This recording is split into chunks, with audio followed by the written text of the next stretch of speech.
Levantamentos mostram que o Brasil tem maioria negra. Apesar disso, a desigualdade no acesso a bens, serviços e direitos fundamentais continua.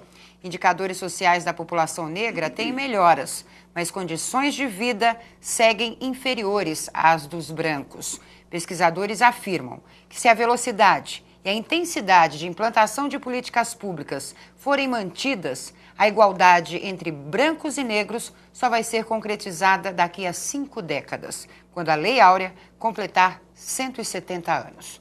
Igualdade racial. Este é o tema do Assembleia Debate de hoje. Para falar sobre o assunto, estamos recebendo deputado Simão Pedro, do PT, Nuno Coelho, coordenador estadual dos agentes de pastoral negros, e Maria Aparecida de Laia, coordenadora da Coordenadoria de Assuntos da População Negra da Prefeitura de São Paulo. E eu começo com o deputado Simão Pedro. Concorda com essa afirmação?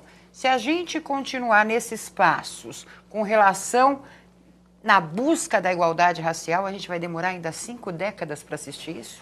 Concordo plenamente, Ana. Por isso que nós defendemos uma política mais intensiva, a construção de políticas públicas mais intensiva, por exemplo, como as cotas para as universidades públicas, né?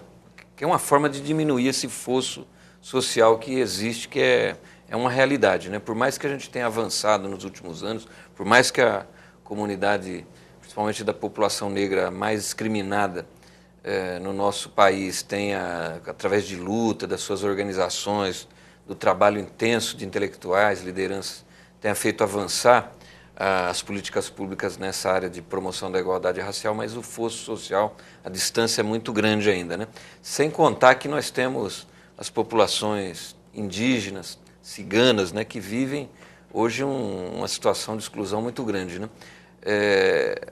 As quilombolas, aqui no estado de São Paulo, por exemplo, nós temos mais de 50 comunidades já reconhecidas pelo governo do estado, pelo governo federal, e nós temos apenas umas 5 que tiveram os seus territórios demarcados plenamente, com a segurança de ali poderem continuar se desenvolvendo, né? Então nós estamos muito atrasados, por isso que as conferências que vão se iniciar agora no início de maio, vão até o final de julho, são muito importantes para a gente fazer avançar as políticas no âmbito municipal, estadual e federal.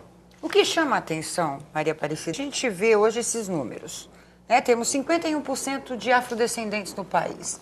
Por que ainda essa lentidão e essas lacunas quando falamos em igualdade racial?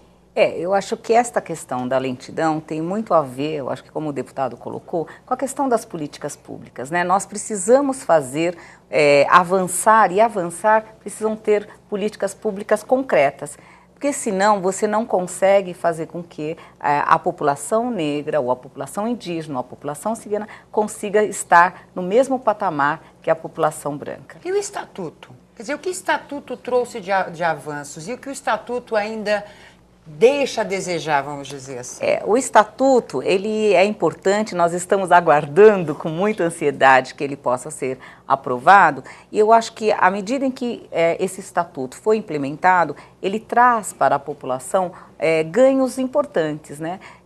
Eu acho que é como o Estatuto do Idoso, né? Você tem regras e que devem ser cumpridas, né? Hoje, da forma como está, você não consegue, porque são políticas que são realizadas, às vezes, pontualmente e não como uma política de Estado. Então, nós precisamos estar construindo isso, uma política de Estado. Por isso que, como o deputado disse, a conferência ela é importante, né? E no município de São Paulo, o prefeito já chamou a conferência, né, que é a segunda conferência da promoção da igualdade racial, e o objetivo desta conferência, além de analisar os avanços que tiveram em São Paulo, ela tem principalmente a função de construir um plano da promoção da igualdade racial. Que avanços tivemos em São Paulo? Eu acho que da primeira conferência para essa, algumas coisas foram pontualmente, né, avanços. Por exemplo, se você pensar na área da saúde, tanto do governo estadual, federal e municipal, algumas ações foram implementadas. Claro que ainda muito aquém do que necessita a população indígena, a população cigana e a população negra. Por exemplo, no caso da população negra, a implementação de um programa de anemia falciforme é um avanço, claro, né? A questão de você constituir um comitê técnico que possa discutir a questão da saúde da população negra é um avanço. Acho que na questão da educação, com a Lei 10.639, que é uma lei importante, né, que institui no currículo escolar a história da cultura africana e afro-brasileira.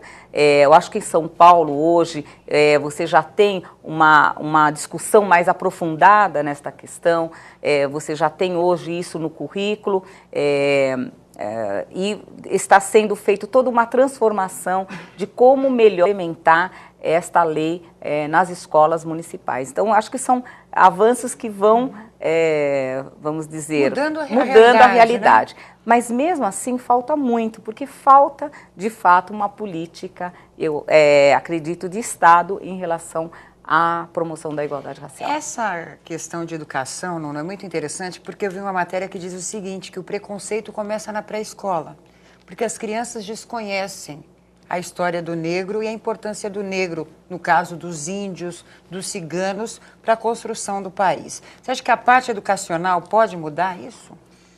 Isso é fundamental a partir do momento que as crianças passam uma boa parte do tempo em sala de aula, convivendo com outras crianças, e isso acaba sendo um agravante quando essas crianças não estão preparadas para lidar com a situação racial. Uhum.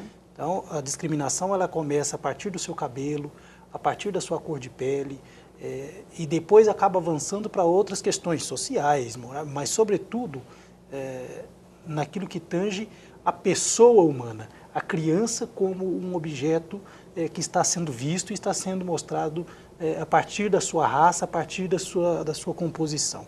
Então, eu tenho uma filha de 10 anos e por várias vezes ela foi questionada, foi chamada, foi apelidada de várias coisas, e isso foi no seu inconsciente causando um sistema racista. Você acha que pelo próprio desconhecimento das outras crianças com relação à nossa história? Pelo próprio desconhecimento, não só das crianças, mas da formação dos próprios professores que lidam com a questão em sala de aula.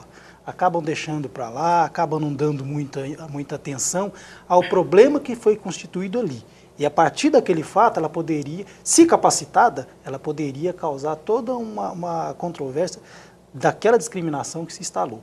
Muitas vezes não se aplica a Lei 10.639, né, que é um avanço hoje, é um instrumento. A lei é um instrumento e como instrumento ela tem que ser utilizada para interferir, sobretudo, nessas questões. Se você resolve o problema a partir da infância, a partir da criança que está em sala de aula, essa criança vai crescer com uma cabeça diferenciada, ela vai ter uma formação diferenciada, uma postura que na sua juventude e adulta depois, não que ela vai ser uma militante do movimento negro, mas ela vai ter uma cabeça menos racista que o Estado nos impõe. Porque é tão incoerente num país como o nosso, altamente miscigenado, né? Eu vi uma outra pesquisadora que mostrou uma situação muito interessante. Ela estava numa plateia e fez o seguinte questionamento. Você acha que o Brasil é um país racista?